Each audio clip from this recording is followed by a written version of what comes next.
اعوذ باللہ من الشیطان الرجیم، بسم اللہ الرحمن الرحیم۔ حکمت نمبر 474۔ مولا امیر کائنات علی ابن ابی طالب علیہ السلام نے فرمایا، جو مجاہد خدا کی راہ میں شہید ہو اس شخص سے زیادہ اجر کا مستحق نہیں ہے جو قدرت اور اختیار رکھتے ہوئے پاک دامن رہے،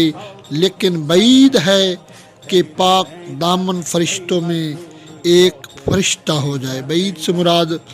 دور یا امید، ناممکن، غیر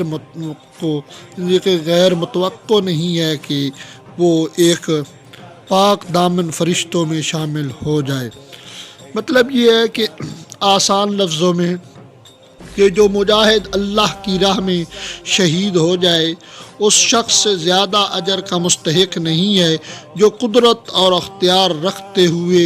پاک دامن رہے۔ کیا یعنی اگر وہ پاک دامن سے مراد یہ ہے کہ کسی کی عزت پامال کر سکتا ہو، اختیار رکھتا ہو تو نہ کرے، کسی کو قتل کر سکتا ہے لیکن قتل نہ کرے،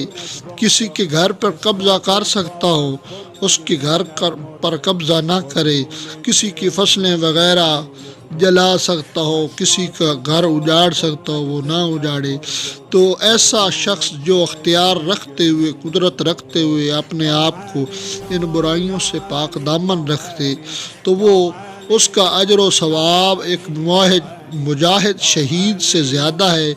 اور وہ یہ نہیں ہے وہ جلد از جلد نیک فرشتہ ہو جائے۔ اللہم صلی علی محمد و آل محمد۔ حیدر حیدر حیدر حیدر حیدر حیدر حیدر حیدر